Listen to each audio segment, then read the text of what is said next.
we're, as we're getting, say, 10 minutes out or. Yes. Great. Yeah, absolutely. Good. Okay, so my name is Natalie Sonnen. I am the Executive Director of LifeCanada, and I'm here to welcome you all tonight to our LifeCanada Presents webinar series. We've been running these series for a year now, and they've been going remarkably well. We seem to have a great response, and people seem to really enjoy our presenters, and we're very delighted tonight to have with us Mr. David Mulroney.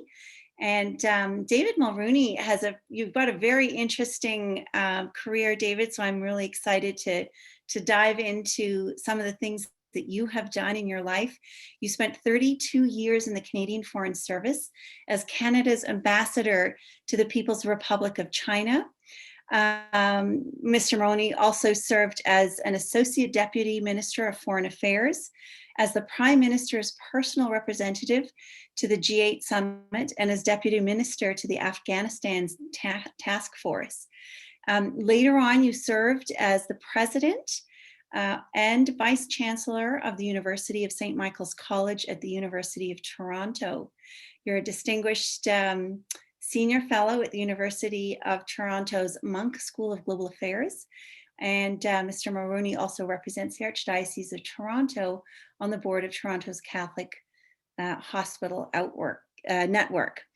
So today we're going to be discussing some of these emerging ideologies of what we might call the new colonialism and how they've affected the diplomatic corps as well as academia, particularly, of course, in Canada. And we're very grateful to you. You're not afraid to tell the truth. These things are, in our world of cancel culture, it's difficult to speak out on these issues. So we're very grateful to have you here today to talk about these really, really important topics. Let's dive right in and tell us a little bit about yourself, David, your education, and how you came to your post as ambassador to China. Well, thank you very much. And look, thanks for this opportunity. And I always welcome the chance to talk about these things because, as we all know, they're probably not talked about as much as they should be. And they're having a profound effect on Canadian life, including that little portion of it that I dealt with in my career, which is Canada's foreign policy, but it affects everything else. And maybe we'll talk about the university structure too. I joined the Canadian Foreign Service 40 years ago. And the way I got there was you write an exam when you're in university. So I wrote it a couple of times. I didn't get it the first time. And the second time I got an interview. This was back in the late winter of 1980. And the interview was described by people as, it's tough. They've got these Foreign Service officers. They put you through these different scenarios and you have to role play, et cetera. So I was kind of nervous going in. And on that particular day, I also happened to have the flu. I just wasn't feeling well. So went in, questioning was fast and furious. I thought I was doing okay. And then I just sort of saw a black curtain descend over my eyes. And I woke up to find my head on the conference table and some very worried looking questioners sitting around me. And they said, well, that hasn't happened before. And they very kindly gave me a mulligan. They allowed me to come back the next day. But when I got home the first day, my wife, Janet, said, how did it go? And I said, it went really well until I passed out. And then, who knows? Anyway, the next day I came back and it happened that the question they'd asked me about had been referred to in the New York Times the weekend before. And I'd read the article. So I was raring to go, and luck was with me, and I got. And then I spent a couple of years in Canada. Went out with Janet and our first-born child, who was then a baby, to Seoul in Korea, and it was a very interesting time in Korean life. We were there when the Korean jet airliner, the KAL airliner, was shot down by a Soviet fighter. We were there when half of the Korean cabinet was blown up in Rangoon by North Korean agents. It was you could see the grief and the concern and the anger on the streets of Seoul. That stays with us. Wow. Then I went back to Canada and I studied Mandarin at the Canadian Forces Language School. Then we went out to Shanghai And Shanghai then, this was before Tiananmen Square. It was a time of political and economic liberalization in China. It was a very optimistic time. The memory I have of those days is Steven Spielberg came out to Shanghai to make his movie based on the J.G. Ballard autobiographical novel, Empire of the Sun. And it's about the fall of Shanghai to the Japanese. So he needed a lot of foreigners to play roles in the background. And about 18 minutes into the movie, my wife Janet hails a cab in a very dramatic voice. So you could look for it there. Oh my goodness, we'll have to look for that. Then back to Canada for lots of work on China related issues. And I worked through Tiananmen, and it was shocking for all of us, the massacre of students in the square. I later served in Malaysia.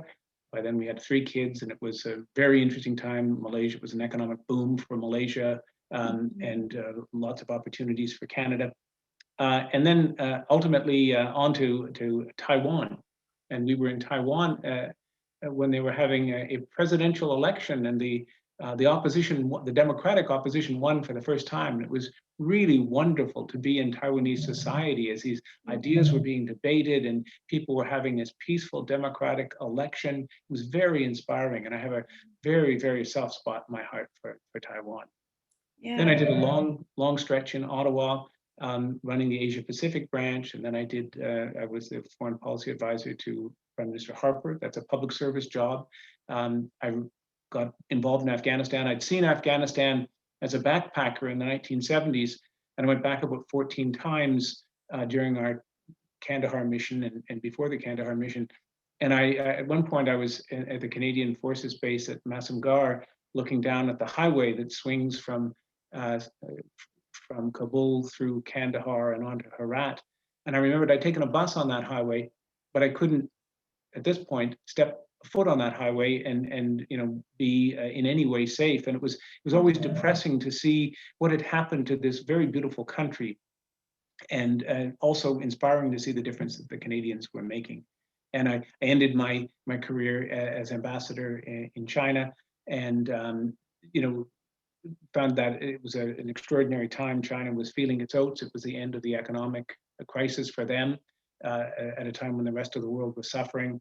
And it began to build in China this sense of superiority and arrogance that I think has only been turbocharged under the current leader, Xi Jinping. So it was a wonderful career. I loved every minute of it. But it was also a career in which Canada was changing, the department was changing, the public service was changing. And I was taking note of those changes as a career public servant. Yes, we're going to talk about some of those changes. Fascinating career. I've got some relatives in the diplomatic corps. My cousin was in India and is in South Africa now, and it's a very interesting life. It's very varied in all the aspects, all the travel, and it's just wonderful to hear that. Taiwan, I actually knew some people from Taiwan when I lived in Vancouver and Chilliwack.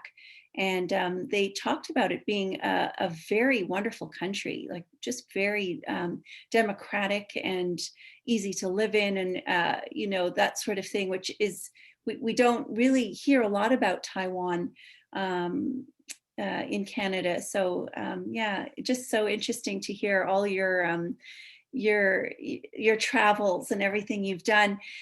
Describe the transition that you saw taking place in the diplomatic corps. I know we've chatted a little bit about this, from when you started in the early days, and what was changing.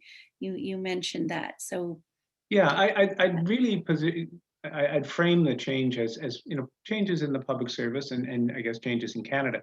When I joined the public service in 1981, and my background is I'm a Catholic, I didn't think that there was much daylight between my life as a Catholic and how I see the world and live in the world, and the Canadian public service or Canadian life. There wasn't much daylight, and I didn't expect ever to encounter issues that would cause me problems of conscience. And I was lucky enough to have left in 2012 when before this became I think a major issue for people, serious religious believers. But I did begin to see the emergence of issues like this, and I'll give you some examples. In 2006, I moved over from the Foreign Affairs to the Privy Council office to be the Prime Minister's foreign policy advisor. And again, I was a public servant. But the foreign policy advisor takes any issue that comes up from the federal government, from Foreign Affairs, from CEDA, or even from any of the domestic departments that have an international issue. And he or she looks at that advice, makes sure it's the best possible advice, asks if there's been consultation, asks probing questions, because you're the last line of defense before a briefing goes to the Prime Minister. And often you'll maybe change it based on what you found out, put in a recommendation, explain what the public service has said, but offer your own advice. And sometimes, obviously, the Prime Minister and his staff ask questions. So one of the very first questions I got was, they said, we don't understand this term reproductive rights that keeps coming up in briefings from our United Nations delegation. What is Canada's position? What is our delegation doing? And you just inform us. So he wasn't saying, making a judgment. He was saying, I want to know what's happening. I'm the Prime Minister. Mm-hmm. And when I checked in with our folks at the UN, you begin to develop a bit of a meter for when people are maybe being less than fully transparent with you. And the question I got back was, why does he want to know? And I said, he's the Prime Minister. He gets to know. And what I found was a really interesting exercise in trying to keep me from really getting the details of the Canadian position. And I began to see that I began to feel that our delegation to the UN really saw itself as aligned with other national delegations, whatever the Americans were doing, or the Australians, or the Brits, or the EU delegation, and that was their community, and maybe with past Canadian governments. But I said to them, the Canadian public service is defined by a number of values, and one of them is the democratic value. The democratic value says that we will abide by the choice that Canadians make. Doesn't mean you have to agree with that choice, but if you disagree with the choice, if suddenly the government has changed and it's taken a position that you find morally indefensible, you can ask to be moved from that file and say, I just can't do this, I can't carry it out, or you can resign. What you don't get to do is to be a sort of a subversive agent where you try to keep the old policy alive and baffle the politicians. That's wrong. That's a disservice. And so I said, you have to come clean on this. And it took a while to really get to the bottom of things, to what we were doing. And it wasn't completely in line with the policy of the new government elected by Canadians. Around the same time, the government had introduced and created the Office of Religious Freedom. And there were specific responsibilities that we had to undertake. It's an issue that's always interested me. And one of the great things about being ambassador is, you in addition to running the embassy, you get to pursue some things that you think are important. And I began to study religious issues in China. I went to mosques and Buddhist temples. That was central to my visit to Tibet and to Xinjiang. But I also visited Christian communities. I went to a Protestant house church, and I got involved with various Catholic groups that were under pressure from the government. And eventually we ended up having Mass for the international community at the embassy, because it was one of the few safe places where they could have Mass. And we felt that this was a good representation of Canada's support. We offered the same privilege to other groups, Protestant and Jewish, and other, but there were no other Canadian groups who wanted this. But when this policy was introduced in the department, a number of important people in the department were quite baffled. And they said, well, why do we have a policy on religious freedom? Do we have a policy on freedom not to believe? And I said, I've been to China a few times, and believe me, the freedom not to believe is not under threat in China. It's the other way around. Mm-hmm. But there was a tendency for a lot of folks to kind of sit on their hands because they just didn't want to do this and didn't believe in it. And that, to me, also suggested this divide, not just between my own views, because they happily coincided with the government's but also with the democratic choice that Canadians were making. And it was almost that there was a kind of a rump within the public service that was going to keep a particular policy position. The final example I'll cite was years later when I was ambassador. I used to have to sign off on the few remaining projects that the Canadian International Development Agency did in China. And they did some worthwhile things with groups that were completely forgotten by the Chinese government, like the Uyghurs and like Tibetans. So I thought there was still some value for it, although China should have done this themselves. But one of the projects I got, I read it a couple of times and I literally could not understand it. Because what the project seemed to be suggesting was that Canada was going to spend money to help, and the term they used was sex workers, by which I think they meant women who were selling their bodies to Chinese truckers in the remote regions of bordering Tibet. We were going to help those women to be better businesswomen and provide them with better business skills, etc. As if this was a choice they had selected instead of being an accountant or a lawyer or a teacher, when the reality was this was the only way they could put food on the kids' tables. They had to sell themselves into slavery to feed their families. And I said, surely we're a wealthy enough country that we can help these women enter other livelihoods, that we can give them other training. But this was at a time when the notion of sex workers was kind of, being discussed in the salons of Toronto and Vancouver, and it was a very hot topic. And it was transplanting this very dubious notion from Canada into a completely alien setting. So I refused to sign it. They said, well, you have to sign it. You don't understand aid effectiveness. I said, well, I'm not a signing machine. I'm not I have there's a reason why you're bringing this to me. And not only, do I think it's bad aid policy, I think it's immoral and wrong for Canada. And so this, CETA said this was going to be a big crisis and I'd get in trouble. Anyway, what they did was they found a way to get it signed in Ottawa around me.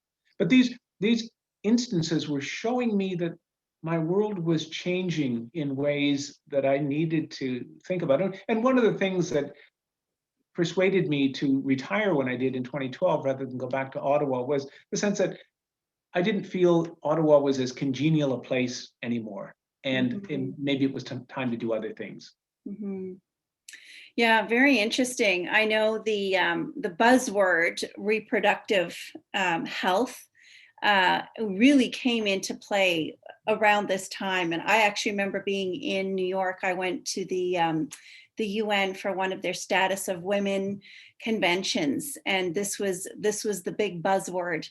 And it was very loaded, and it was in all the documents, and there was a lot going on around this particular phrase, obviously, because what it was meaning was abortion and contraception being taken into other parts of the world from the West.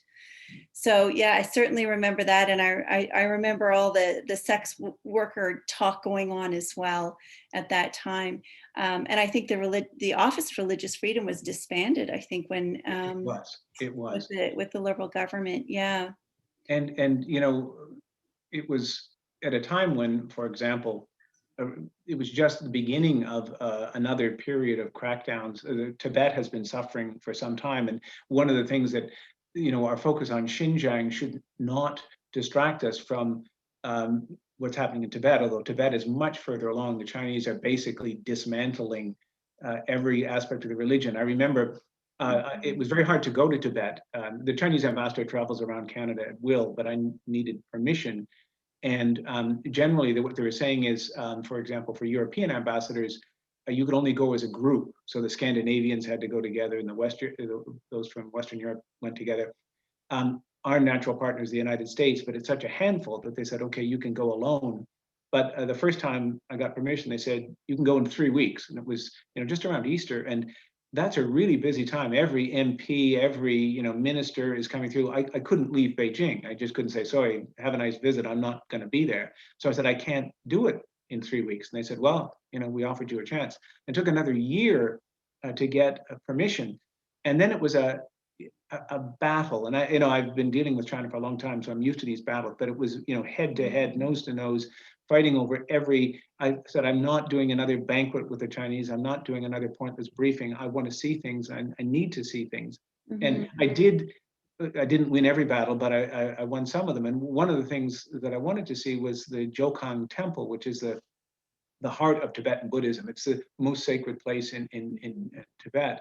And the people in the Jokang, the Tibetan believers come from all over the country. Many come by prostrating themselves on the road. They stretch out, then they gather themselves out, they stretch out again, and they'll come several hundred kilometers that way. And then they walk around the temple praying. And I walked along and with a Tibetan friend who was telling me, where people were coming from, what what you could tell from their dress or their hairstyle, where they came from. But every now and then we would be just rudely bashed aside by a Chinese security patrol coming in the other direction. And I noticed that the last guy in each patrol had a fire extinguisher. And the fire extinguisher was because the only thing that these poor Tibetans felt that they could do to protest was self-immolation. And it was just heartbreaking to see and how crudely this was done, how disrespectfully this was done. And I saw some of the same levels of disrespect in Xinjiang. Yeah. It's very concerning. There's a couple of things I want to touch on tonight. One is, Canada is slowly becoming victim, I think, to this kind of coercive diplomacy from China. And yet that's on the one hand. And on the other hand, we are actually participating in our own kind of coercive diplomacy overseas. So I want to talk about those two aspects. How your role with China was very significant. What do you see going on now with China in Canada, and how concerned are you about that? And then we'll look at the other, how, what Canada's doing.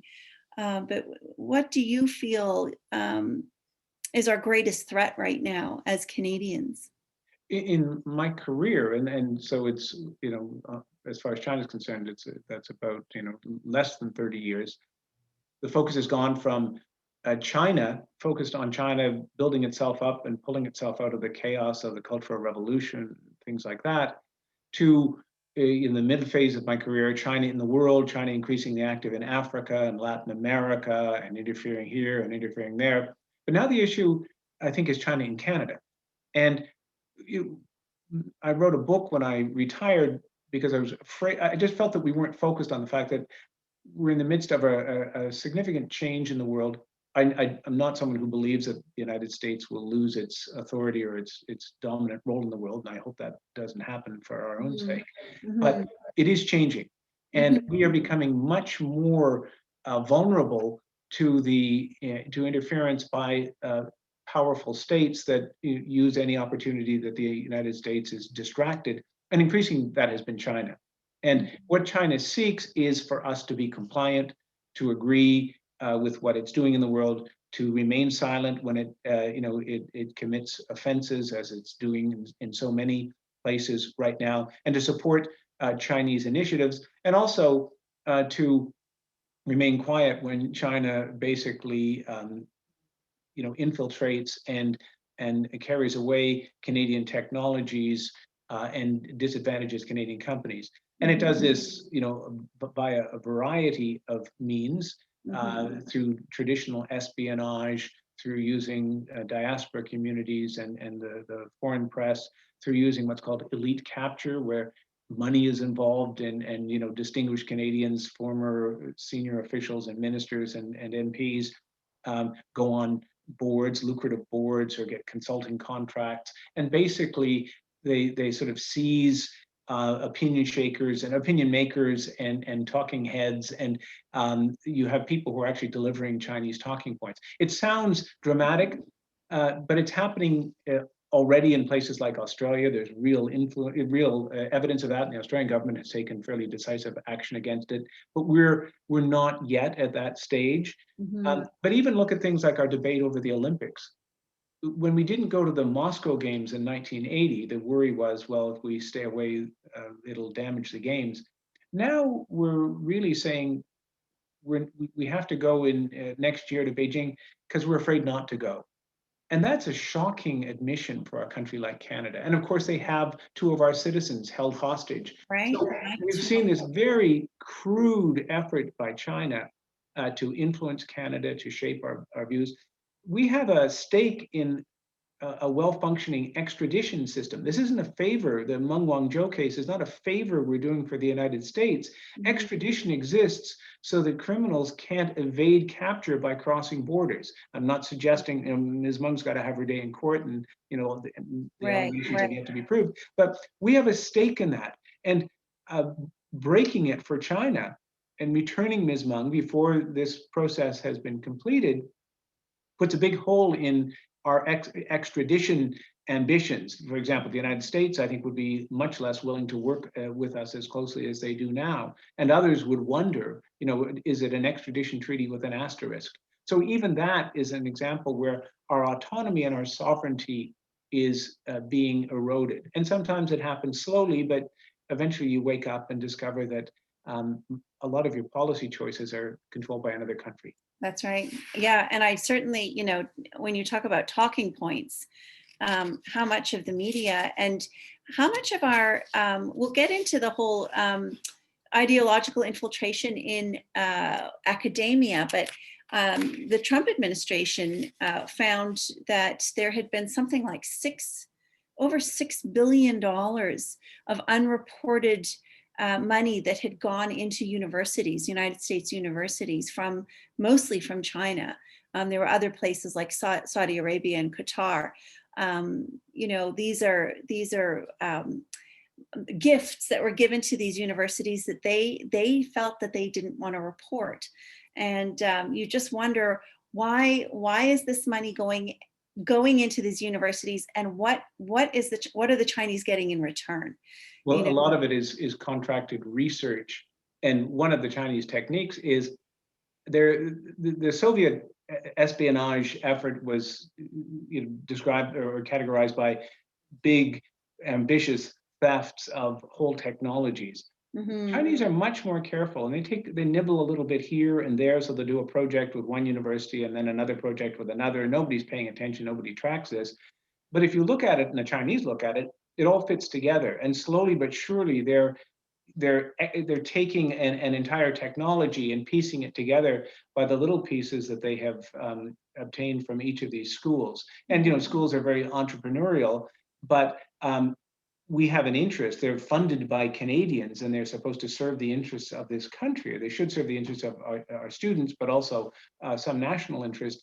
And that is a real problem. That is it. And China always will pick the most readily available target, the easiest target. And too often Canada is seen as a soft target, the easy place to go.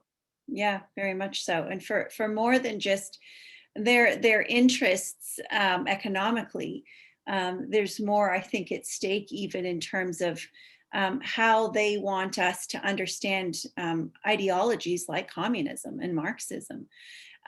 So now Canada is in a way, and you had a really interesting conversation with Obi Anuju on this.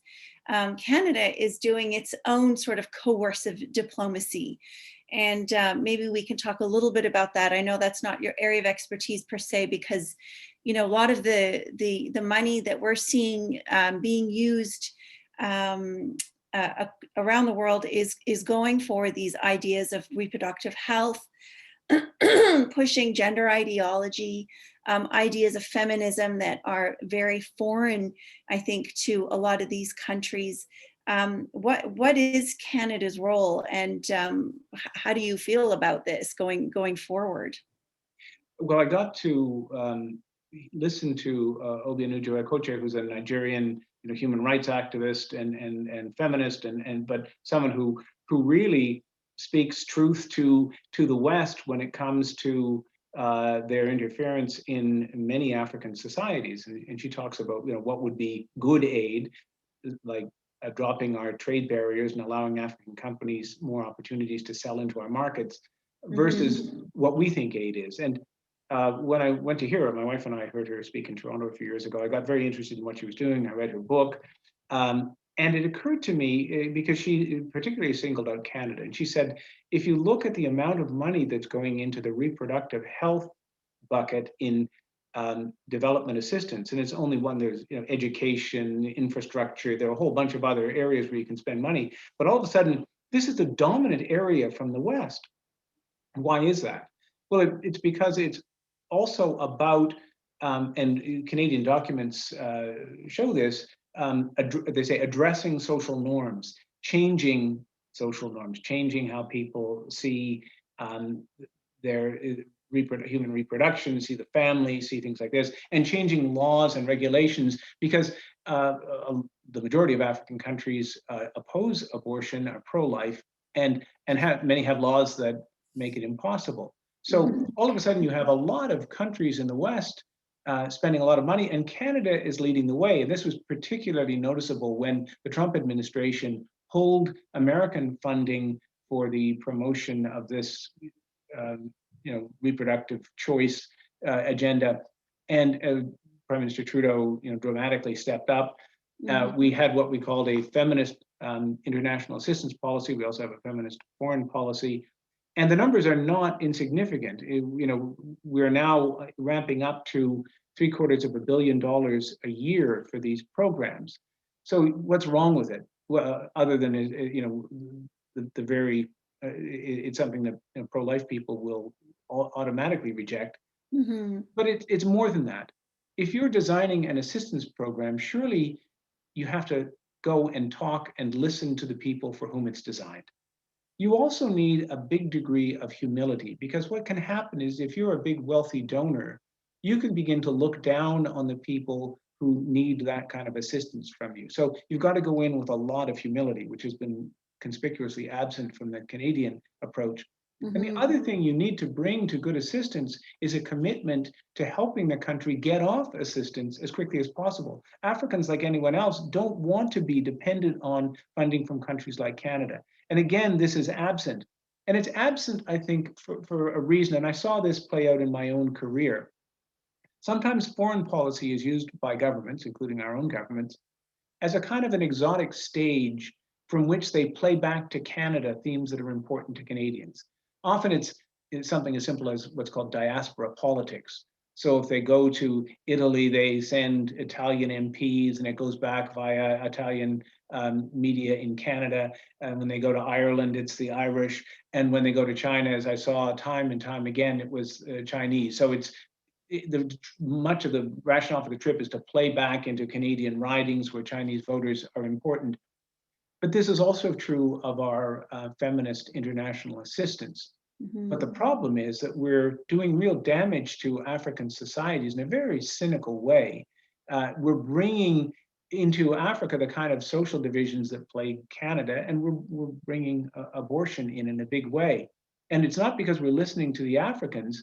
We're listening to, as I said at the outset, our like-minded allies in the UN and various multilateral agencies, and also the big global foundations that for decades have been obsessed with the ideology of population control, which in its roots back in the early part of the 20th century comes from eugenics and racism. The notion that Africa would have fewer problems if there were fewer Africans. It's a disgusting policy. And the foundations and the big parts of the abortion industry, do everything they can to kind of hide those roots, but there is a connection that goes back to that. So we consult with all these folks who are obsessed with controlling birth rates in Africa for whatever reason, and we think we're doing Africa a favor. So and as I thought about it more, I thought, how can I condemn China for trying to influence Canada using money when we're doing precisely the same thing? Right. I think you said somewhere that it had gone from a listening, diplomacy had gone from listening to broadcast, where, suddenly it was, we were coming in with all the solutions and really not listening to the people on the ground. And, I have to do a little shout out to Mater Care International and Dr. Wally, who died recently, and he was one of those people doing international aid in Africa, and he had the heart and the good of the people in mind. And it was really interesting, you know, over his entire career, he never was able to secure funding from SIBA.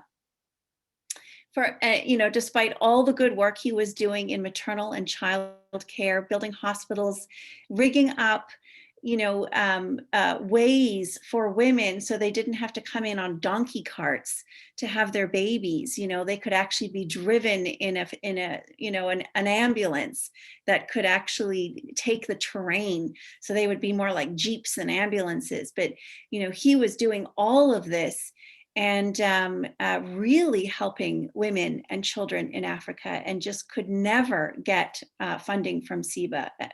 I remember, you know, reading some of his work, how he would apply every single year, and the money would all go to these, you know, Planned Parenthood and these organizations who had abortion and population control really at the bottom of what they were trying to do. And just a quick observation, you know, I spent a lot of years in China. China is now undergoing the beginnings of demographic winter. So its population is now plateauing, and it will be overtaken by India within a few decades. But more than that, you know, the introduction of cheap scanning technology, widespread application of abortion has meant that there is a significant increase in the number of boys born in comparison to girls. And it's heartbreaking in a lot of Chinese communities, but it's also led to the importation of brides, the selling of brides, the kidnapping of brides in China. And it's also, we're seeing situations where, you know, a single couple with one child are supporting grandparents and other relatives, and wondering, you know, who's going to pay the bills as elder care in China gets more expensive. So China's facing one of the reasons I think that China will ultimately face real problems is this demographic collapse. Environmental collapse is another reason. Yeah, and again, just bad family planning and a bad, you know, understanding of childbirth and promoted by Western foundations in the 60s and 70s. Right, yeah. Wow. So let's bring it back to Canada, and let's move to institutions within Canada and your role in academia. I was reading an article today where you were talking about, you know, it was titled, "We Must Renew Our Catholic Weirdness." And I thought it was very, very well articulated. And you had mentioned how, you know, in a university, so you were president of a Catholic university that was part of a larger secular, you know, University of Toronto. So you headed up St. Michael's College there. And you made 2 points. You noted that there was a worrying lack of self-confidence with the, you know, the Catholic identity, I think, in the university. And you said we champion ecumenism that welcomes every voice, but a distinctly Catholic one. And then you went on to say that our failure to read the sign of the times with our you know, Catholic universities, as evidenced by their relative silence in the face of enforced normalization of abortion and euthanasia in our country. So what is going on here, that when you think of the decades of work that went into establishing a university like St. Michael's University, the U of T, what has happened that at the time when we really should be, with all our technological advancements and all the advancements we have in psychology and all these different academic disciplines, we should be shining and leading the way. And yet here we are apologizing or backpedaling or trying to keep ourselves silent. What's going on there? Don't get me started. So I was a graduate of St. Mike's. My mother was a graduate of St. Mike's. I was taught by the Basilian fathers. I went to their high school and to their university, and felt a real debt to the Basilian. So in retirement, they came to me and said, can you help out at St. Mike's? There'd been a big problem at the level of the board. They hadn't named a new president, and would I serve in that capacity? And I said, look, this is not in my wheelhouse. That's not something I'm prepared for. But they kept coming back, and I thought, if they were my teachers when I was young, if they've asked, I have to say yes. But I think wisely, I said, I'll do it for 3 years, because after 3 years, I'm going to be tired of it. There's a lot of work to do, and you're going to be tired of me. And I was right on both counts. And I had been at the monk school, as you mentioned in the introduction, and that's MUNK, not MONK. So it's a secular institution across campus. And I'd seen students from other colleges. Very rarely saw somebody from St. Mike's. And so I'd say, where are the St. Mike's students? I'd love to talk to them about a career in international affairs. And I got kind of a smile, and they said, St. Mike's is sort of a party school. I said, party school in China is a very serious institution, but party school in Canada has a different opinion, or a different meaning. A meaning.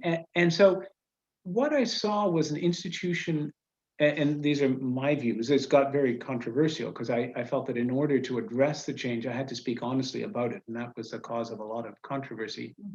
But I said, I saw an institution that was failing. It had lost in my view, its academic distinctiveness and was slipping. And it had lost its grip on its Catholic identity. And I said the two things are connected. If a school has a strong sense of what it's all about, and for St. Mike's, it was the Catholic intellectual tradition, those two things will be in harmony, and they weren't. And I also felt, and this is a serious charge to level, that the university had turned its back on its students. And one of the things that's troubling about modern university culture is the prevalence of hookup culture, of binge drinking, of a lifestyle that is bound to lead to unhappiness. And if you love your students, as a Catholic university does, you have to speak frankly about these problems. You have to love them enough to talk about these things. And again, that's not something that is as widely understood in the modern university.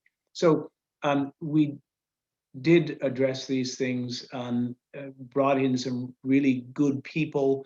But one of the things I found was that the one really strong culture on campus was a student union culture that had perpetuated itself over the course of a decade. They pass on their ideas zealously. The old student union would meet the new student union, the newly elected one, and they go up to a resort area north of the city for a weekend of, they called it a retreat. They produced videos about the school, which highlighted its party nature.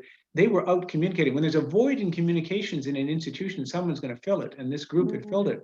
But as we found out, there were also problems with how they managed money, and ultimately we had to bring in forensic accountants. There were problems in terms of how students were treated. They were harassed and hazed and bullied, and so it was a toxic culture. And I felt it's been around so long, it is so resilient that unless we really speak about this, and I found in my public service career that one of the worst things you can do is be given power to do something and then be reluctant to use that power and miss the opportunity, because the opportunity doesn't come back. And I thought, this is my one opportunity. But by the end of my second year, I did not have the support of the board. And I certainly didn't have the support of many of the teachers, although I'd hired some really first-rate ones. So it was a really rocky road. And I was, it was kind of publicly embarrassing, because there was a little bit of a revolution that happened. And I was almost ready to quit. But as usual, I went and I had a chat with my wife, and she said, "You're not quitting.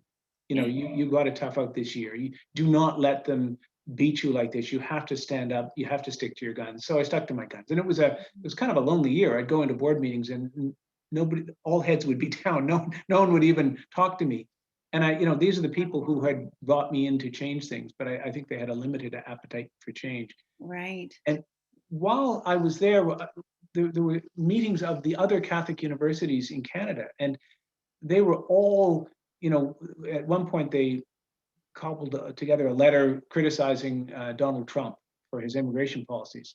And it was, valid criticism, but they were for weeks talking about this letter. And I said, well, a university criticizing Donald Trump is not exactly, that's not exactly rare. Why don't we talk about what's happening with this summer jobs attestation, where the federal government is asking, for us to attest, to affirm their policies. Not a single, there was one other institution, and I will name that institution because I'm a big fan of it. It's Our Lady Seat of Wisdom. But Right. the other schools did not want to talk about it, did not want to talk about what was happening with abortion or euthanasia. And I said, in that piece you're talking to, I said, the universities used to be that lonely light burning in Western Europe that helped to keep a Christian culture alive and brought everything that's rich and good and true and beautiful in European culture to the world. But we're not playing that role now. And unless they do, there is no future for Catholic universities. They were deeply, deeply concerned about the approval of the University of Toronto, but loved nothing more than bashing the church. And I said, it takes no courage to bash the church. Everybody does it. There's a long line forming on the left. But to sometimes disagree with your secular masters, and we did disagree with the University of Toronto on a number of things related to student life, because I felt that was important. But there's a real fear of antagonizing the secular powers that be, because they hold the power, they hold the money, they hold the advancement. And that's a real problem. Yeah. So now in Canada, we're faced with Bill C-7 and the expansion of euthanasia that is really unprecedented in the world. We've never really seen legislation this bad when it comes to things like euthanasia. And I just wonder, I draw a connection between the competencies of the people that are sitting on our panels of judges, our politicians, and the kinds of universities that we now have. Do you draw that same, I'm drawing a connection where I think that what's going on really is that all the justices coming up and many of the politicians, not all, but many, have been influenced in a kind of, a Marxist leftist worldview. And this is the outcome. And what are we going to do to change this? I think that is that's the latest stage of this, and maybe the most worrying stage, the complete collapse but that collapse was a long time in coming. And I think it has a lot to do with a number of trends that really gathered steam in the 1960s. One of them was the marginalization of conscience, and the notion that if you have a conscience, and particularly one if it's informed by your religious beliefs, it has no place in public life. When I was a boy, it was the election of John F. Kennedy was a very inspiring things for Catholics everywhere, including Catholics in Canada. But in 1960, when he was running, he gave a speech in Houston to a bunch of Protestant ministers and clergymen who were concerned about, a Catholic taking office. And when I was young, we sort of celebrated this speech. We said, oh, this is a great step forward. But as I began to look at it, and as I got older, I thought maybe that wasn't the great step forward, because what Kennedy said was, I will not serve, I will not be a Catholic president. I'll just be a president. And I will not use Catholic views to make any decisions. And I'll use my conscience only to determine what's in the national interest, as if your conscience is a kind of a political barometer. Cardinal Newman talked about, he said, your conscience is the aboriginal vicar of Christ. It's the thing that is central to who we are and what we are. It's not saying that we're making the world to be to have the Christian views or the Jewish views or the Islamic views that I have, but to say that's who I am. and I see the world as a Catholic, and I will follow the laws of Canada. I will apply the laws of Canada, but there will be times when my conscience will not allow me to do certain things. And so if we look in Canadian life, famously in 1969, Catholic Prime Minister Pierre Trudeau, I used to, my family, my grandparents and extended family lived in Ottawa, and we'd on Saturdays, we go up in the summer and stay with them, and on Saturdays we'd go to Mass at St. Bridget's Church, which is now closed. It was in Lowertown. And often that 5 o'clock Mass was attended, a guy would drive up in a sports car from the cottage in Quebec at Harrington Lake, and it was Trudeau, and he'd be at the back of the church. But he said, I'm troubled by this. This is the decriminalization of abortion. I'm personally against it, but I'm going to, allow it to go forward. In the United States, at Notre Dame University, former governor of New York, Mario Cuomo, gave a very similar account. He said, I'm personally against abortion, but I can't impose my views on New York society. Then look what happens with both their offspring.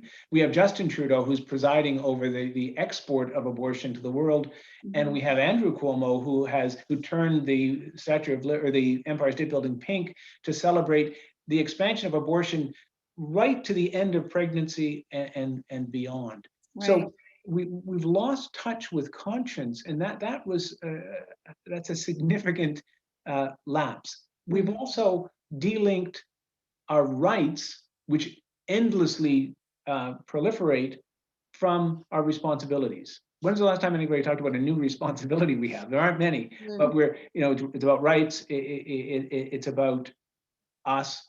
Yeah. It's about each of us. Rights. Yeah. And then the final thing is, we have completely abandoned the idea of the sacred, of the transcendent, and of the universal.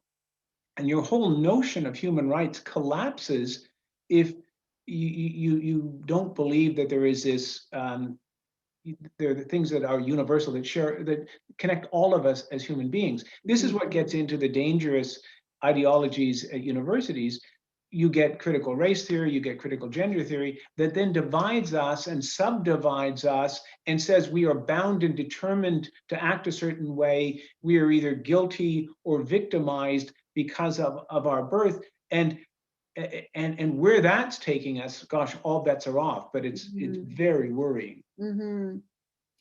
So just in the 5 minutes that we have left, and I will open it up for questions. This has been fascinating and just wonderful to hear your comments. What can we do? It's kind of a big question, and I guess it's the question that we're always grappling with. What can we do in the face of all of this? What would you say, David? Three quick things. The first is one that I sort of have to pin on top of or tape on top of my computer screen, and it's a personal objective for me, because it's a big problem for me, and that is embrace charity. And because what happens sometimes is I get so upset and so angry that it's very corrosive, and I need to remind myself that these are my brothers and sisters, and sometimes quite literally, and I need to reach out to these people and embrace them and understand them, and acknowledge that I don't have any claim to being right all the time. So that's one. Second is really pay attention to education for young people, because they have had a steady diet of this, and they're indoctrinated from an early stage. So we need to think about the education of young people, and I'm particularly worried about, and I've given a lot of thought to how to reach out to young people, particularly religiously serious young people, to say there is a future for you. And the third thing I'd say is, don't forget that you don't necessarily have to win an absolute majority in a national election. That constituencies are very important, and a lot of small but powerful groups have learned that by getting 60 people out to a constituency meeting, they can make a difference. So it may seem daunting, but if we're organized and determined, there's no reason to think that we won't prevail over the long term. But you have to, you can't lose faith. Right. Right. Makes me think of LifeCanada is a national association, and we have all these little member groups across the country, and many of them are working in little communities like, Smithers, BC, and out in Peterborough or whatnot. And they actually don't get a lot of limelight, but they have a certain potential to influence their little cultures, within their communities, and do a quite their fair share of good. And very often, one of the programs we designed, it's called the Die and Healed program, and it's reaching out to people one-on-one. And it's so often just that one-on-one contact Yes. that really makes the difference. And I think we can't lose sight of the fact that we still, our culture still, although we have these pernicious ideologies that are so prevalent, usually, at least for now, reason does prevail in many cases. And as people get older, they become more sensible. So we have that to hope for as well. Doesn't work in every case. That's right. So I am going to turn it over. We've got a few comments. If somebody's raised their hand, if you could just type in some questions. I've got both the chat and the Q&A. And I do have one question here. David, would you comment on the self-reported affection that our PM has for China? What are some of the impacts you see this having on Canada? And I really do. It's very clear to me that there is sort of this cozy relationship between our Prime Minister and Canada. What do you think about that? Well, he famously said before he was Prime Minister that it's a country that he most admires. He admires their basic dictatorship. That's a big problem, and let me be very candid. I don't think he's the only person who has that problem. I think, unfortunately, Pope Francis has a little bit of that problem too. China has a way of seducing people, and I think they see it as this great progressive state. And China always says, "Oh, we lifted hundreds of millions of people out of poverty," but it's also governed by a party that's drenched in blood, and has on numerous occasions visited great violence on its own people, and has never extended democratic rights to them. So it's deeply problematic. I think the Prime Minister has kind of been forced off that position, although I think I was personally disappointed in his last two ambassadorial picks. The former minister, John McCallum, whose ambassadorship kind of imploded because of his kind of intervention in the Meng Wanzhou affair, and now someone who headed the global consulting firm McKinsey, which is one of the firms that is most closely associated with the Chinese government and has been very almost sycophantic in their behavior in China. So I don't know that he's appointed people or surrounded himself with people who can give him the kind of advice he needs. And I worry about that. And I've written about the need to have in Canada what the Australians have, and that is a policy that requires you to be transparent. If you're being paid, particularly if you're a former public servant, former office holder, and you are trading on the experience, the knowledge, the contacts you got while you served Canada and you were paid by the Canadian people, you have to transparently acknowledge if you're being paid by a government. And a failure to do that in Australia brings a criminal sanction, and their intelligence agencies actually get involved in investigating this. So I think that's very important. We need to be sure that people, and I'm not suggesting the Prime Minister is, but I suspect that if Australia has problems with its former public servants, so do we. Yeah, and another comment here is, can you share with us how Canada should act to get our Michaels back?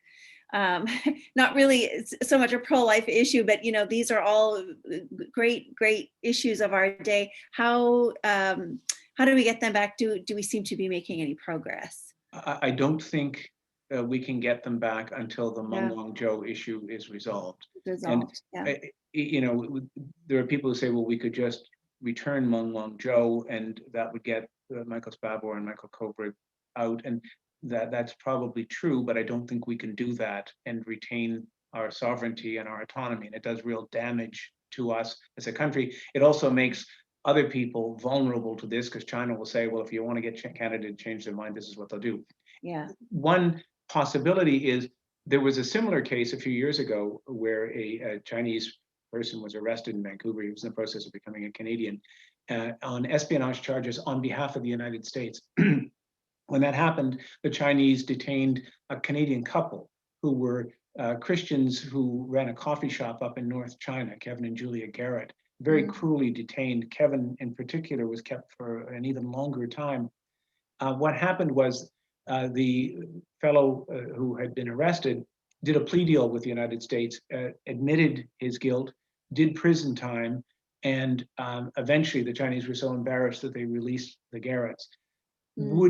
There's been some talk that the United States might do a plea deal with Meng Wanzhou. What makes me think that's a long shot too is that they would almost certainly require some admission of guilt and some significant penalty. And I'm not sure. She's seen as kind of a princess in the Chinese system. Her father founded Huawei.